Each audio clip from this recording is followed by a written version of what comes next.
answer any and all questions you guys have. I'm super open, so don't be afraid to ask whatever you're curious about or confused about or things you want to know. So take a few minutes just to think of questions. Hi. Hello.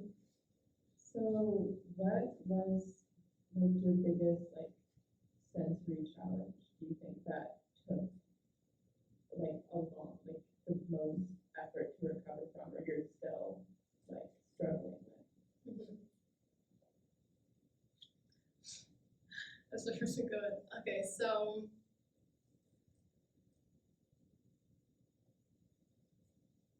the hardest one.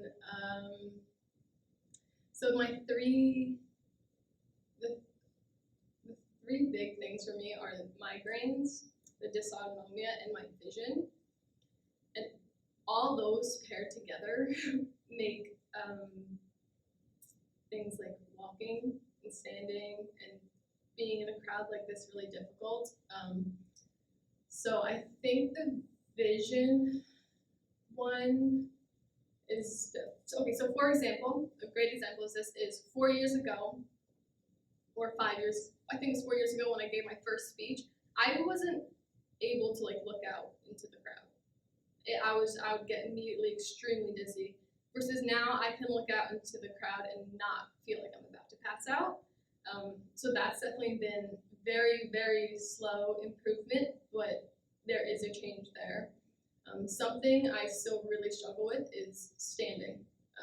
So for example, if I were to cook something, I'll sometimes just sit on the kitchen floor and just cut up some vegetables or bring a chair into the kitchen, because when I do stand, I will have, if I just stand straight with my legs down, arms down, I will start to have blood pooling, so my hands and feet will be a little purple, and I will get really lightheaded, and I'll get pressure in the back of the head, and symptoms will increase. So that's been something really difficult to tolerate, because that standing, you kind of are upright in positions throughout the day. So that has really caused a big limitation. As you can see, that's why I'm sitting right now and not standing and walking around the stage.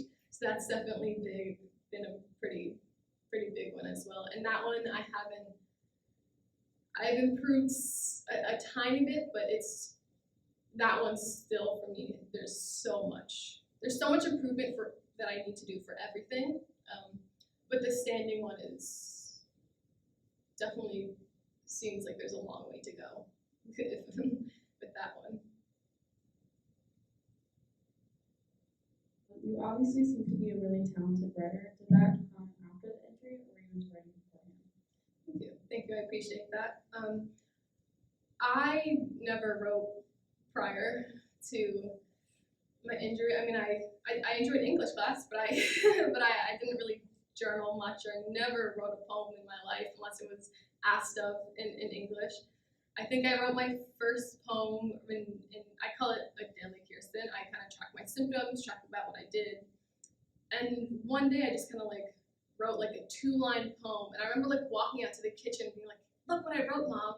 And she's like, oh, that's so good. And I was like, thanks. And then since then, so that was probably, it was about a year into my injury where I wrote my first poem. And then I found that was a way to just express myself.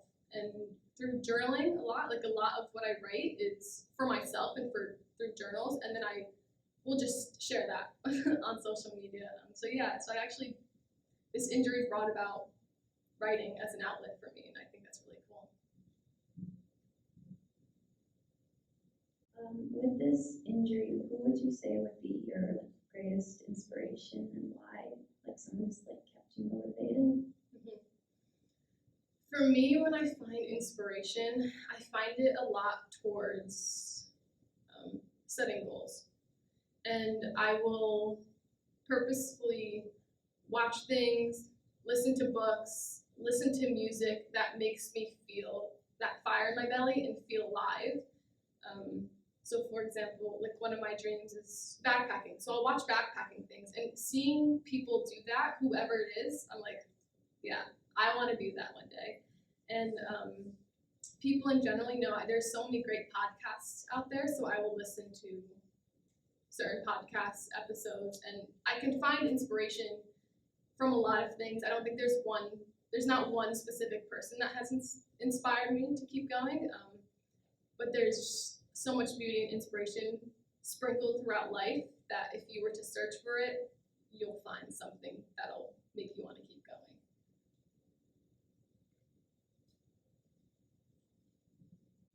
So in your video, you mentioned that for a concussion, it's actually not right to stay in a dark room and away from people. What is the right thing to do? Mm-hmm. So the first few days, you want to listen to your symptoms. So you do want to limit, also, I'm not a medical professional, just prefacing that, so check with your doctor, of course.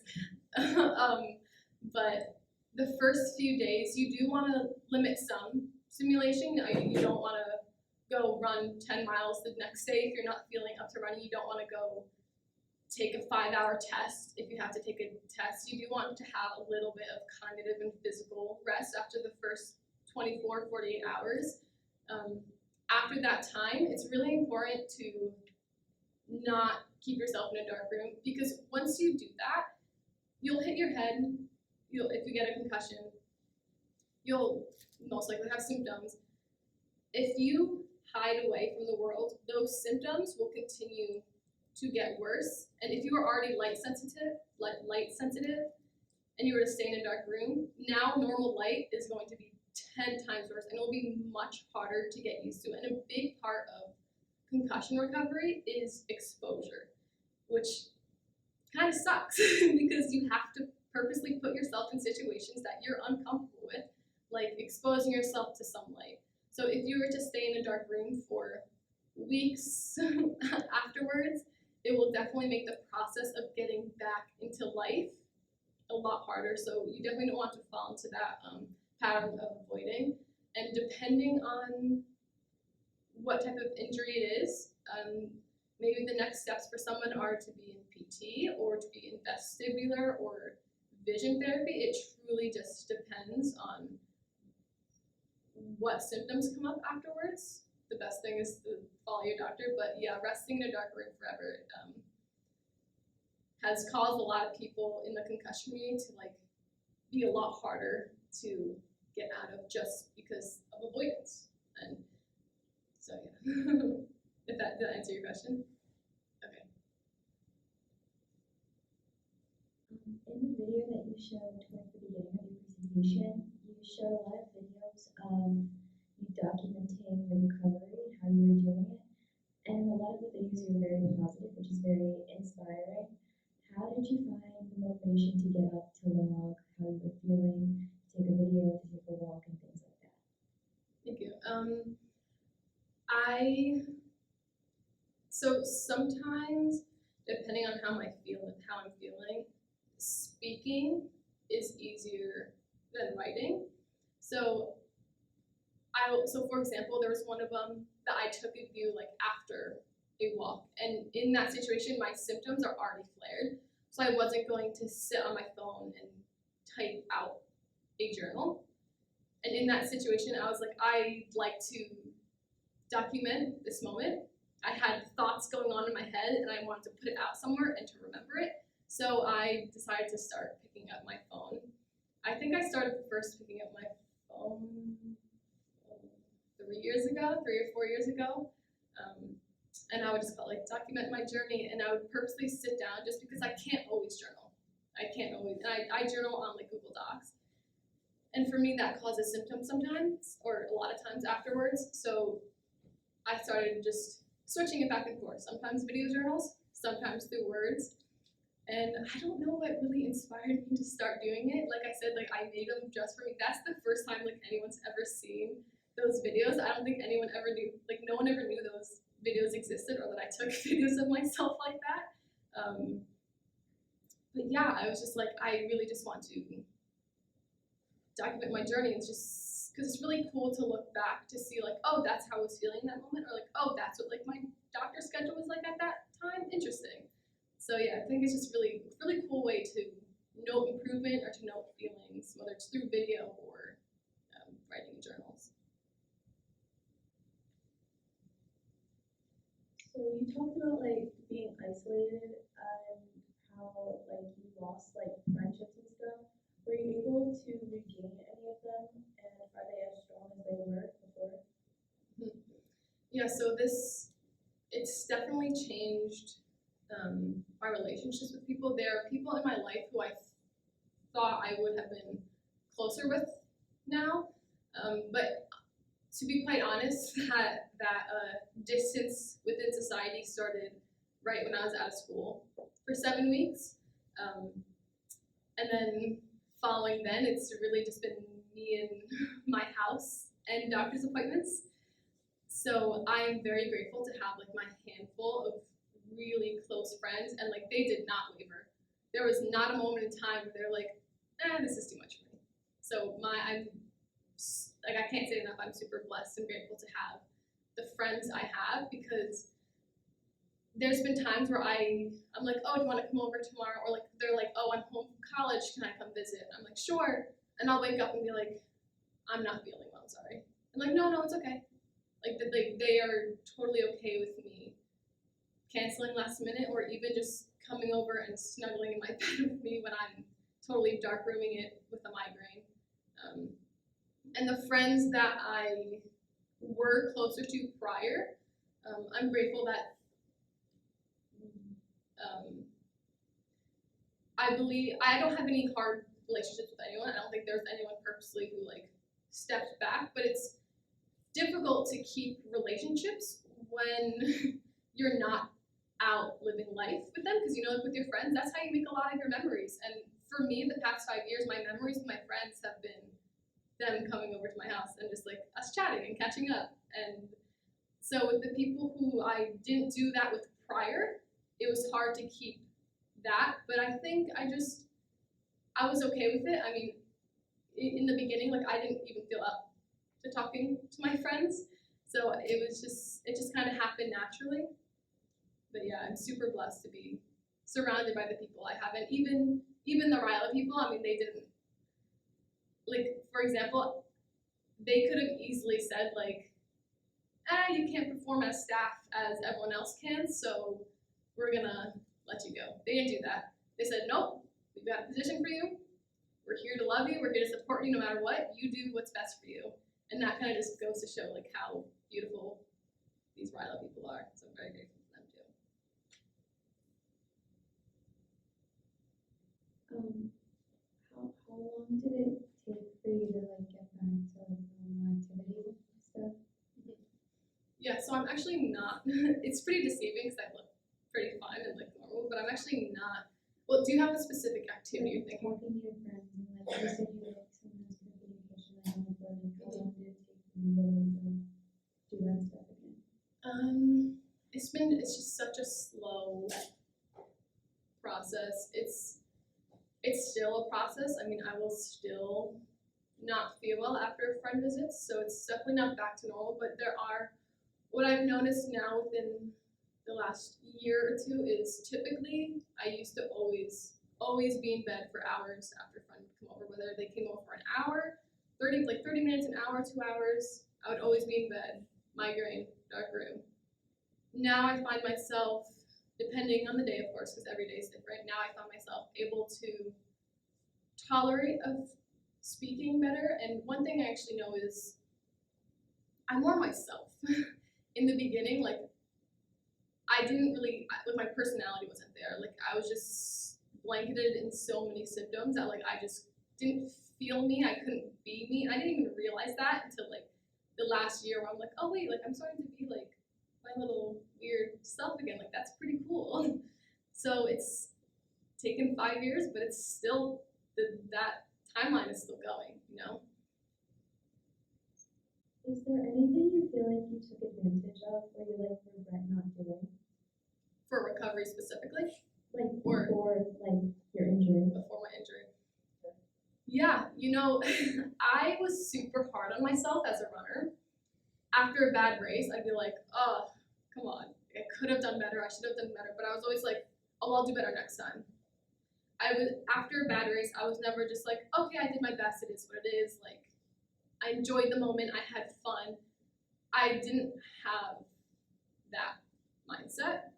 And I think I definitely regret just not having that. Like, I really wish I would have, in life in general, whether it was racing or with friends, like, realize the worth of a moment before it became a memory.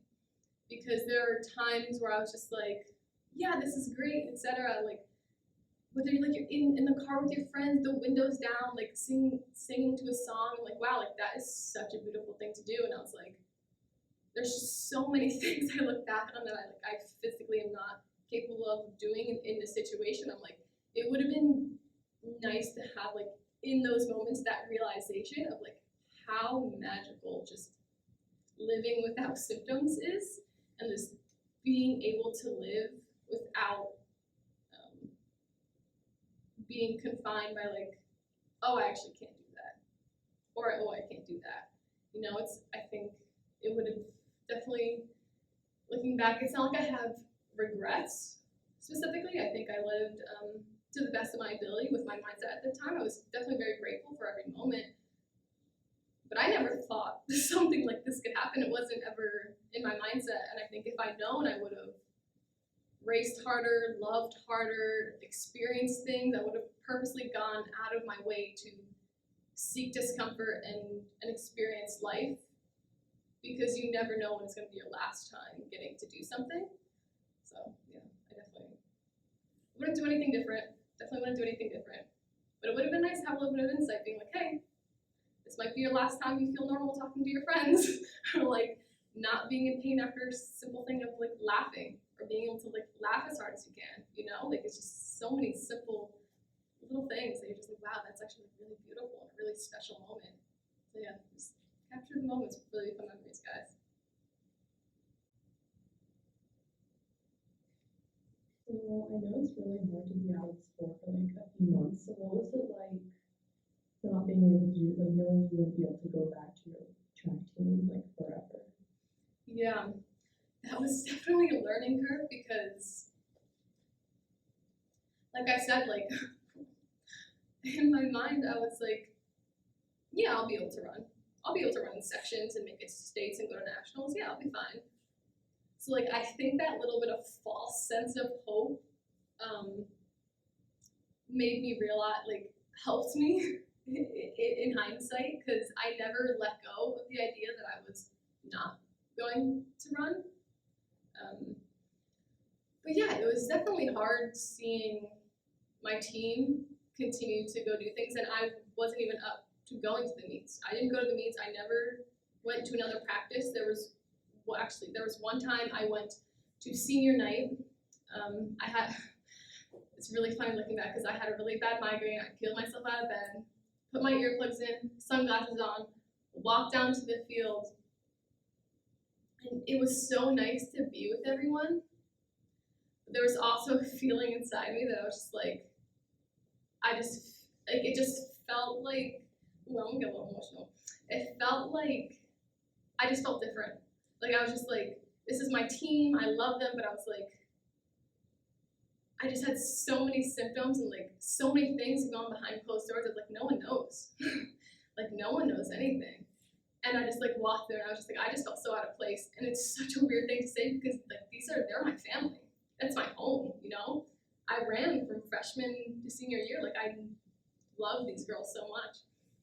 And like standing on that field with everyone taking the senior picture, I was just like, it's like, yeah, like I just don't feel, it just felt very off to be there.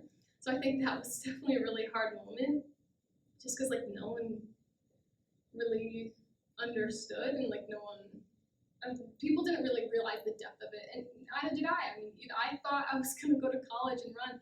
I had made friends with the girls on the team in college, and I was like, yeah, like I might have to defer for a semester. 5 years later, still not in college. Oops. But like, I was just, I held on to hope that like, oh, I'd make it. Oh, I might be able to do it. But yeah, there was definitely moments of watching my team do things where I was like, oh, like I wish I could have seen that. Or like, oh, like I wish I could have been running steeple, or like just little things like that. So it's definitely hard, but I'm very grateful that my team did.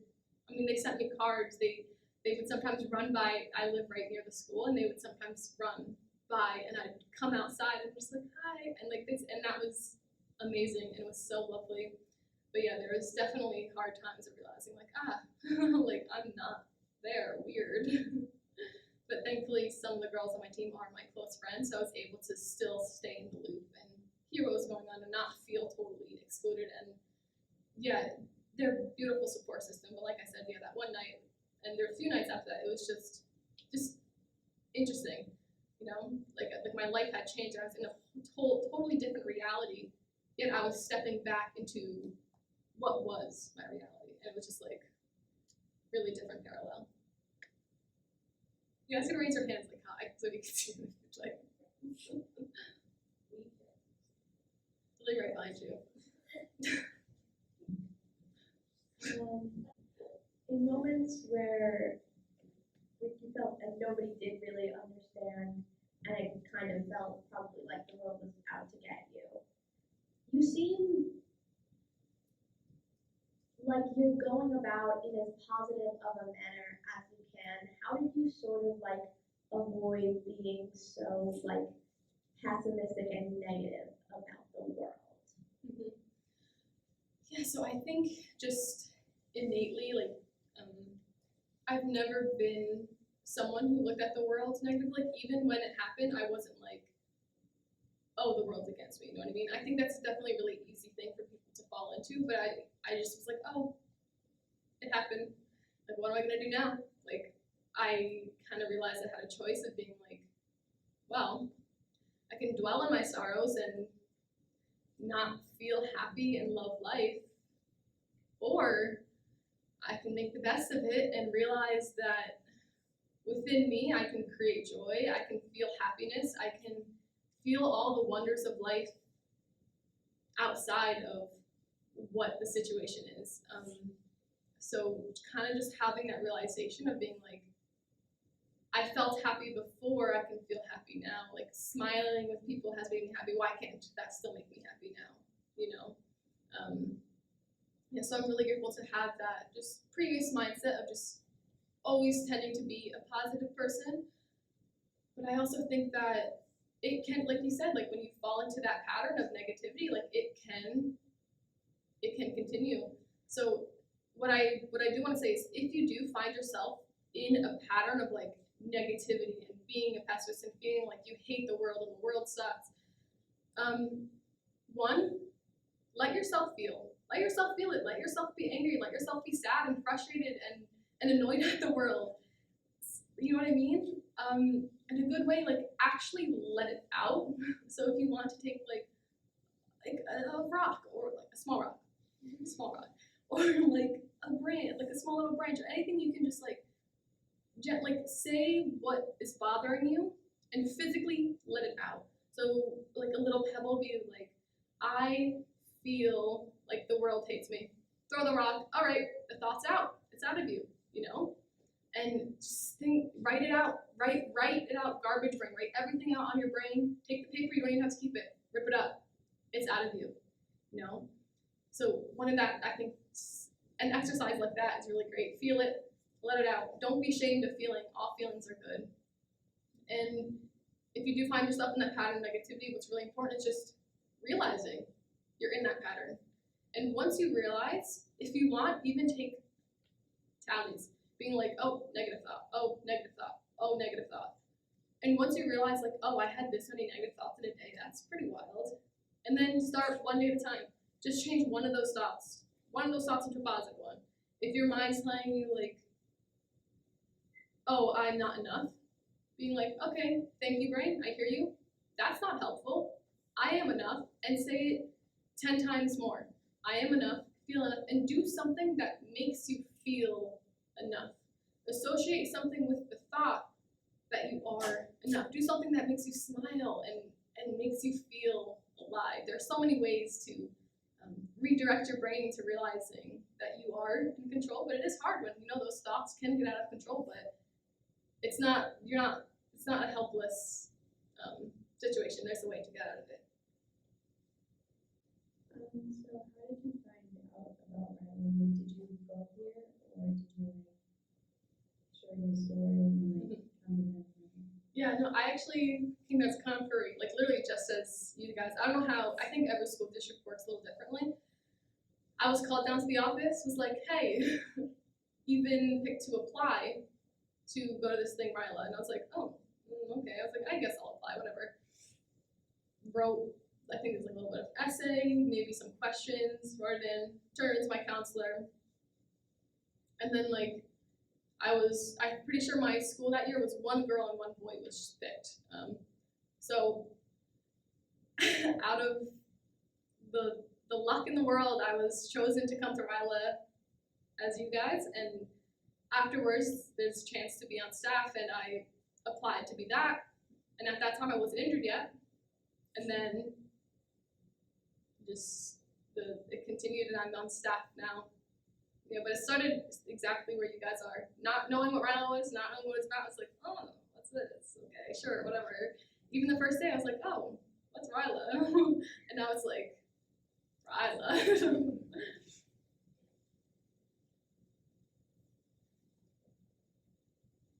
Oh wait, and you asked about sharing my story. Yeah, and sharing my story, I think I asked, I'm gonna have to check with Katie Ann, I think, but I feel like there was one year where might have someone said like, oh, like if you guys needed an extra speaker, like let me know, like I'd love to say something. And then they were like, yeah.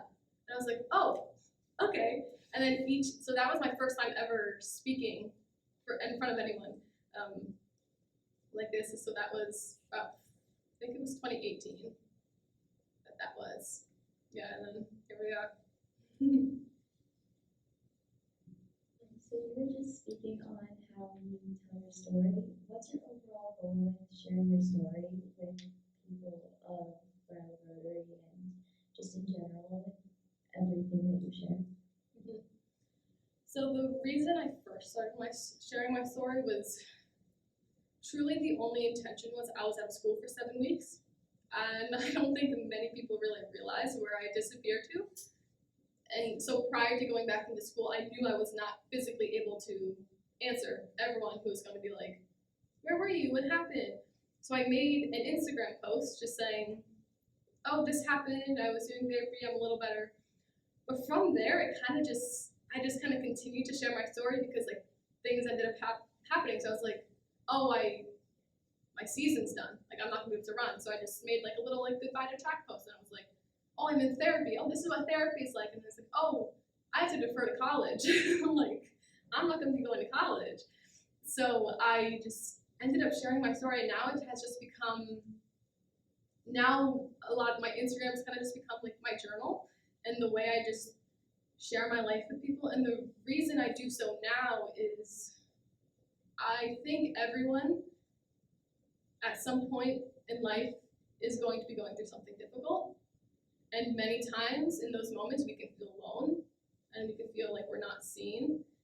So I think knowing that someone out there is going through something like that, I think it can be really helpful to those in that situation, and also to bring about light in concussion awareness. There wasn't too much awareness in the concussion community, and I think it's really important for people to realize to protect themselves and to educate themselves on it as well, and to hopefully put them in better shoes than most people are if they aren't aware. But yeah, it's really just, I really enjoy connecting with people, and I think vulnerability and tragedy can even be such a beautiful thing, and it can really connect people if you're willing to open yourself up to those feelings. So I really just share for those reasons. Is there a person that you've met or like an experience that you've gone through that positively has impacted your life that you think wouldn't have happened if you hadn't like sustained that injury? Oh yeah, there's a lot of things. For example, like people I've met. So right before I got injured, I actually sprained my ankle pretty bad during a cross-country race. So I had been in PT for a little bit of time prior, and my PT, I ended up having PT 2 days after getting my injury, right? I was like, oh, I'm fine. I went to PT for my ankle. I could barely walk. I walked into the office and almost passed out. And my PT took one look at me and was like, oh yeah, you're not okay. She was the one who gave me the number and name to my doctor, who is now my concussion specialist. And he's the only one in the area that I'm aware of. So if it weren't for spraining my ankle, if it weren't for ever running in the first place, I don't know if I would have had access to knowing about this doctor who has truly put me on the correct road to recovery. And that PT has become one of my close friends. I mean, she has become so special to me and my family. So meeting her and meeting my other PTs and OTs and an experience like this, I wouldn't be up here speaking if I didn't have this injury. I wouldn't have a platform to share. I wouldn't be on social media sharing things and seeing what that can do for people. So many things have happened, so many great things have happened because of this injury. Even my dreams have changed. And that's been something in the beginning I was a little stubborn to let go. Because ever since I could talk, I was like, vet. I'm going to be a vet 100%. Ever since I could talk. When I got injured, slowly in my head I was like, okay, brain injuries. I can work with brain injuries maybe. So it has completely changed how I view the world. It's brought new people into my life. It's brought experiences. It's brought so much love and joy. So I truly am so grateful for this injury. I know that sounds crazy and weird that I would never wish it away. I would never wish it on someone else, of course, but for me personally, I would never wish it away. When you said in the video, you had to practice reading for 30 seconds over time, how did that affect your writing too? Yeah, so for me, it's actually pretty interesting. It's easier for me to, for example, read what I've written because I already know what I wrote. But for reading a book, when I don't know the words, the text is different, it's smaller. It's definitely taking a lot of time. And like I mentioned, these glasses are actually prism lenses, very quick description. It's just they help my eyes work together by refracting the light at an angle that's easier for my brain to absorb and realize. But writing in general, I would do text, voice to text, and I have apps on my phone that read the text back to me. So for example, writing the speech, most of it, I didn't really read it and edit it with my eyes. I kind of just listened to it, and then I would find a part that, I need to edit, then I'd edit it. So a lot of accessibility apps like the voice to text and also text to speak and stuff like that. And yeah, does that answer your whole question? Okay. So you talked about not being able to go to college. Is that something that you would want to do in the future if you had the ability to do it? I think I would like to go to college if it's for something I am going to use. I believe college is such a beautiful thing and provides you with so much experience. But for my life right now, I'm getting different experiences. But in the future, if I am capable of going to college and my goal in life is to do something that a degree will provide me with, then yes. So for example, if I wanted to be a PT or some sort of doctor, then yes, it would be great to go to college. But that's not my first priority with recovery. My priority is live. I want to experience life. I want to live. I want to be able to travel and go backpacking. I want to be able to do all that first. You know what I mean? I think sometimes my doctors are like, oh, we want to get you back in college. And I'm like, or to college. And I'm like, cool, yeah, that'd be awesome. to be able to physically handle that. But I'd like to have a barbecue with my friends and feel okay afterwards. Or like, I'd like to go ride a bike. Like, I'd like to go to a concert or like through hike. I'd like to do these things with my body, and that's where I want to put my energy and put my time towards. And then after being able to experience and do that, then I'll reevaluate and see where my passions and stuff lie, because maybe they'll change by then. Who knows?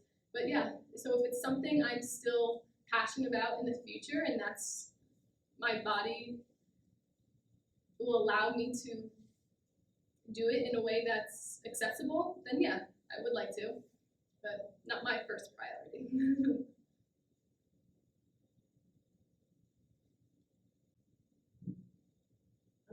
You've talked about how you have a different view on the world now. How would you say you see the world now compared to how you used to see it?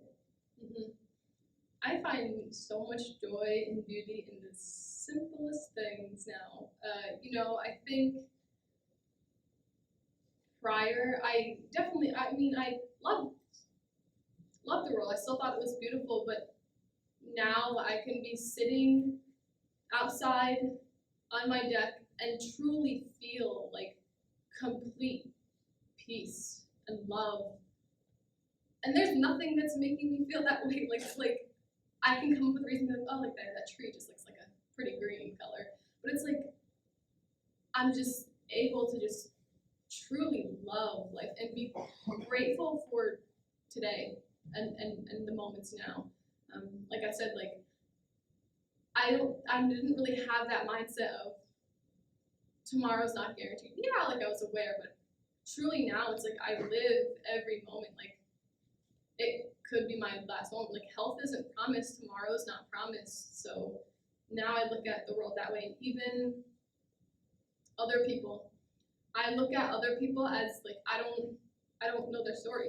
Like if someone is speeding down the road or someone's really angry, in my head I'm not just being like, oh, they're speeding or oh, they're angry. I'm just like, maybe they're going through something that's really hard and maybe they're on their way to the hospital speeding, or maybe this person who's really angry on the side of the road, like that's their way of expressing their emotions right now because they don't have the capacity to express them differently. Like I look at everyone, people, and actions just with so much more compassion and love for everyone, because I know that like I said, like life can be really hard for people. So I just try to look at everyone like they've got a story, and it's a story that I don't know. So I want to accept them and love them for as they are, because even in the moment, if they are being rude, if they're being mean to you, I want to give people an opportunity to show them to show their true selves, and to give them a space to reinvent their identity. Maybe they've always been known as someone who's mean, and then that's the identity they took on, and they continue to be mean because that's what everyone told them they were. So I just look at people like a fresh slate, like you tell me who you want to be, and I will accept you as that person, and I will love you if you're angry. I'll love you if you hate the world. If you hate me, I will try to show you love. Like I definitely look at people and humanity with a lot more compassion versus when I did before. I definitely did not. I mean, I was always nice. I always loved people, but I didn't have that step back of awareness of, you know what, this person might be going through something really difficult, or maybe this person wasn't shown love in their life, and they don't know how to go about that. So it's definitely changed the way I've looked at the world, looked at people, my mind, in all the ways. It's kind of a two-part question. So would you say that you had to give up hope on ever being able to run again? I don't know if I ever, maybe there was a time where I was like I said, like, oh, if I can run again, or if I can do that. But the thing is, a lot of what I'm experiencing in life is, it causes me symptoms, and it will affect me by like making me have to stay in bed. So there was a time where I actually tried to run. Prior to realizing I really should not have been running. It was like a 5 to 10 minute run. I tried it a few times. My doctor okayed me for it, but I also was not aware of how bad my symptoms were, so I was not correctly telling my doctor that I felt dizzy, because I didn't really realize. The thing is, like, I hit my head and like entered into this world, and it was like, that was it. Like, that was my normal. Like, I was in pain, I still have so many symptoms, and it's like, I didn't have anything to compare it to, because that was all that I felt. There was no days where I was like, oh, I feel good. It was just like, no, like, this is just how I feel all the time. So I did try to run a few times, and I realized that I should not have been dizzy for days afterwards, and like lightheaded and almost passing out, and heart rate 180 with the dysautonomia part. If you guys remember that, my heart rate was like 180 from a light jog. And I was like, that's not typical. And like, my heart rate would stay high for the day or two. So I don't know if I've ever really lost hope, but there was a time where I was like, am I going to be able to run symptom free? It wasn't like maybe I'll never run again, but it was, will I ever be able to enjoy it and do it without being in bed for a day, for hours or a day? The second part of my question was going to be, so like, remember in the beginning you were talking about how like the best part about hope is that like it's independent of like statistics. So like, how do you distinguish between like situations where you like need to give up hope and when you shouldn't? Yeah, that's a really good question. So in situations where I need safety, in situations where I shouldn't, like for example, like when I stopped running, it wasn't because I wanted to, it was because that's not safe for my body. Driving, I have hope I'm going to be able to drive one day, but I'm not allowing that hope to make me do that thing right now, because that's not safe. It's not safe for me to be behind a wheel right now for my symptom wise and just the way my brain's processing this situation. It wouldn't be safe. So for my specific thing, it would be safety is what keeps me from acting on the hope.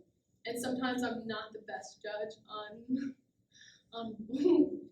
like, for example, like I just push myself really hard, and it's been a really long journey of trying to learn not to do that, because I will push myself to the point where I almost pass out, and like that's not what I should be doing. I think with rehab and stuff, you do increase your symptoms. That's the whole point.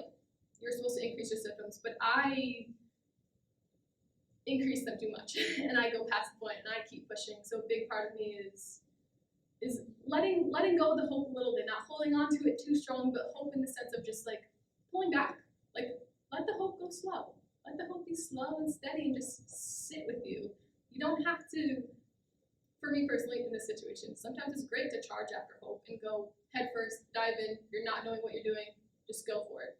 Beautiful thing, do it.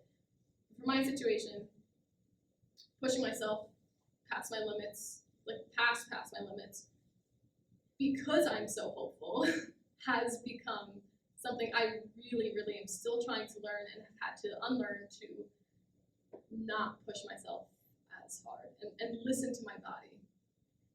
Yeah, so I've definitely had to like not look at the hope as strong. Definitely have, it's future strong, yes, but in the moment, take it easy.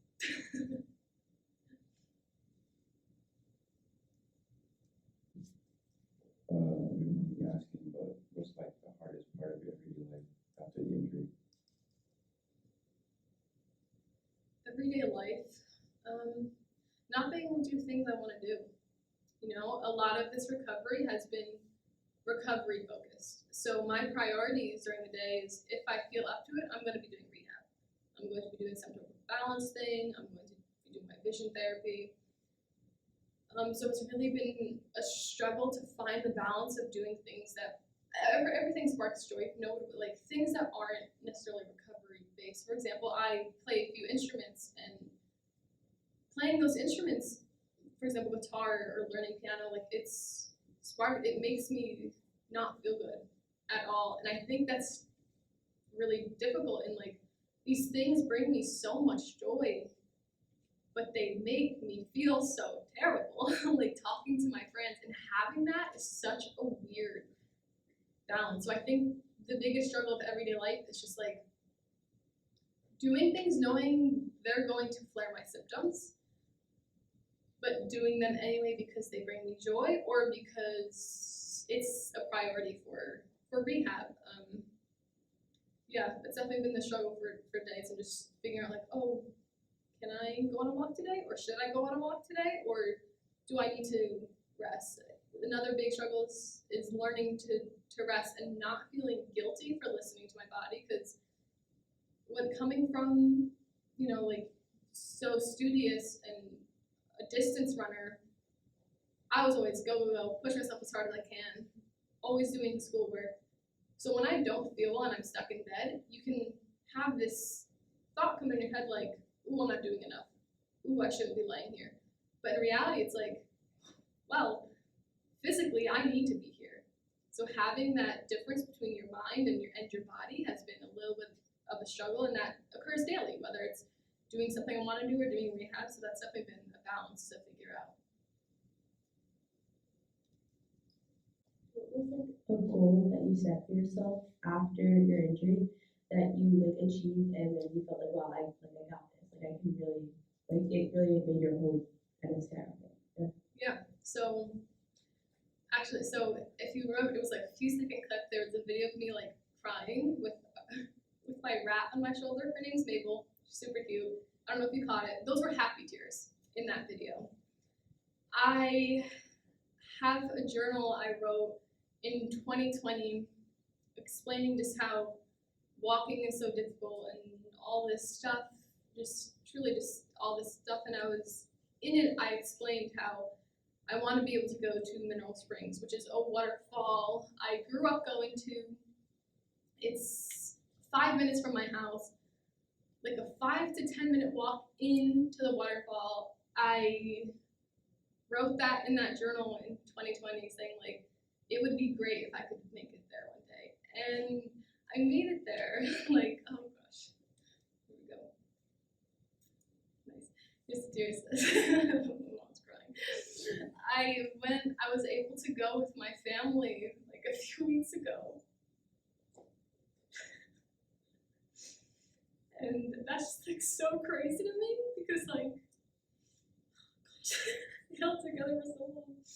And I was because like, walking on uneven ground, walking up my driveway, I'd walk up my driveway and like, then I'd be on flat ground and I'd still feel like I was on an angle. So being able to walk in like, I have my trekking poles of course, but being able to walk where there were rocks and I had to step on rocks. And even being in water is something that makes me really dizzy because my proprioception, because of all my other systems are like, affected. My body relies heavily on my sensory input. So for example, like when you saw hugs up there, that's why hugs can be difficult. Because if I hug someone, it feels good. But then they let go, my body doesn't know where I am in space, and I feel kind of dizzy. So just the fact that I was able to walk there, be hit with water, like sit and hold a little bit of conversations with my family, like that's just like, that's like when the moments where I was like, yeah, like I'm doing it, or I'm gonna recover. And you're, oh gosh. Yeah, so definitely that moment. And that just happened like a month ago maybe. I don't remember when it was. Yeah, I think it was towards the end of May. But yeah, so making it to the waterfall was one of my goals. That was like crazy to achieve because it would not have been possible 2 years ago.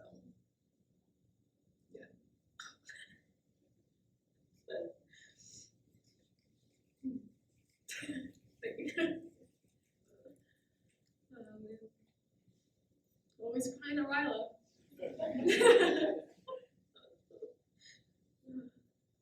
Any more questions?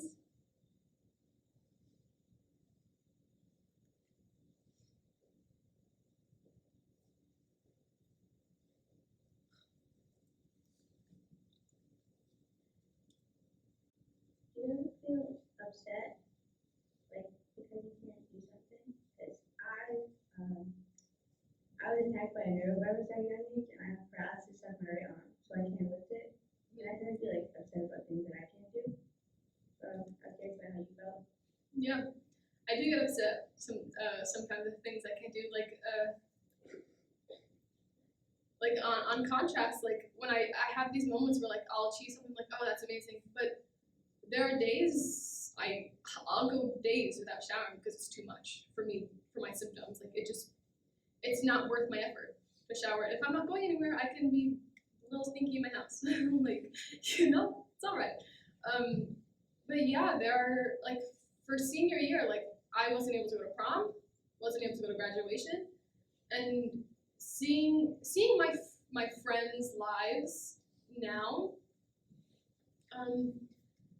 they haven't stopped. You know what I mean? Their life has continued on, and they're in college, they're in PA school, they're getting jobs as teachers, one's a professional runner, like, all doing things, and I'm kind of just like doing my own thing.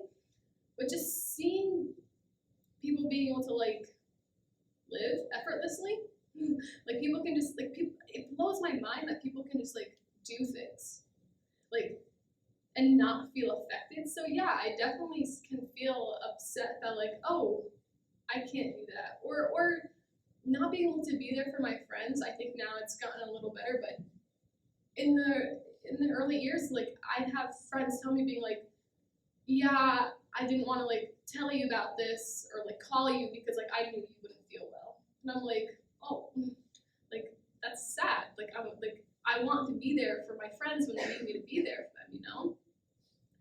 So yeah, there's definitely so many things and so many moments where I'll be like, oh, well, like, for example, like the reading.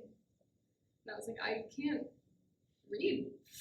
So I can't just pick up a book and read all day like I want to, and people don't do that. Like, that's upsetting. That can be upsetting, you know? So there's so many things that can be upsetting, but equally, if not more, there's also, even in those moments, like, oh, I can only read this much.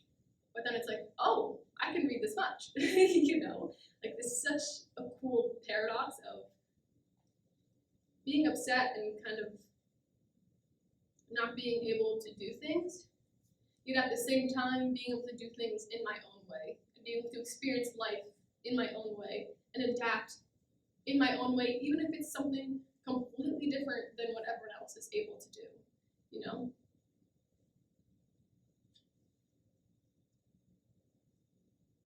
So obviously in the past like 2 years, the pandemic has brought along a lot of lifestyle changes for all of us. But I think at that point you were about like 3 years into your recovery after the incident.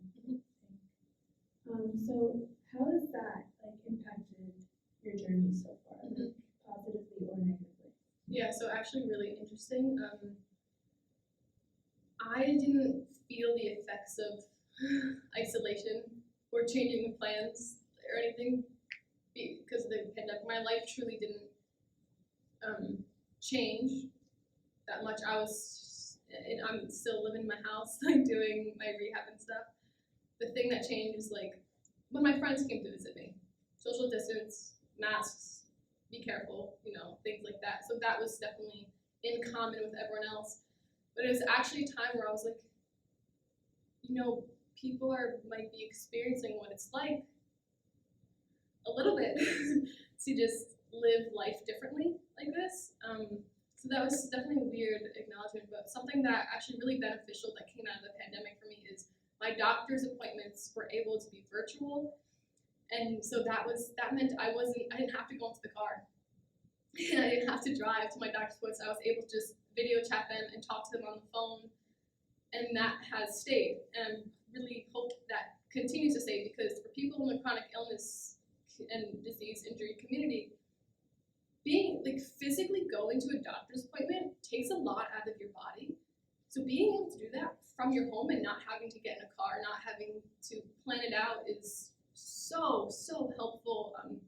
So now my doctor's appointments are mostly virtual, except for the ones where I go for like my Botox and infusion, where I go in person, and the occasional ones where my doctors want to see me in person just because it's been virtual for a while. So maybe another one more question, if there's any more.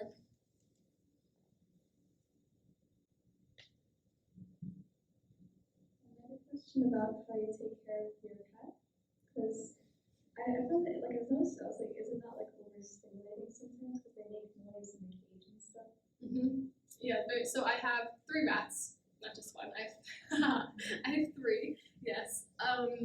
Yeah, it can be a lot cleaning the cage. So I have a schedule of every day, like before I go to bed. Well, I'll sit with them for like a few hours at night. So that's actually okay for me because I'm just sitting on the floor. I don't have to like completely interact with them and keep them stimulated. Like I'll set out all their boxes, I'll sprinkle treats on my floor, and I just sit and I get to be with them as they do their thing and have fun and cuddle them and feed them. So typically that's okay. And cleaning the cage is a lot. I do it every 3 or 4 days, but I will spot clean and just like wipe it down. It takes like a minute. Just take a paper towel with their cleaning solution, wipe it down every night. So trying to split it up like that is definitely really helpful. But yeah, cleaning the cage, there are many times where their cage cleaning days falls on migraine days, and I don't want to risk them getting sick with being in a dirty cage. So I honestly kind of just suck it up and it's like, all right, well, like I have a responsibility to do and I have to do it. So I will do my best in trying to take breaks or like doing it really late at night where like my medicine has already kicked in and maybe I'm not feeling as bad. But yeah, so it definitely has some implications to it, and it can be exhausting, especially when I don't feel well, but they bring me so much love and joy that when I have those moments where I don't feel up to taking care of them, like it's fine. I don't care. I'll risk that for all the love and joy they bring me. I know rats might be weird, but they're really, really great animals, I promise you guys. One, amazing questions. I really appreciate you guys being open to asking them and listening and just being such a great audience. So, because you guys are enough, you are worthy, you are loved, you are brave, you are strong, you are everything good, and I want you to take that away from today.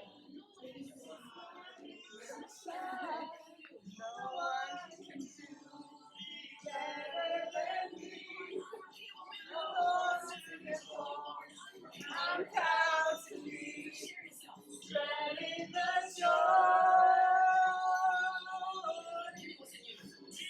inside me.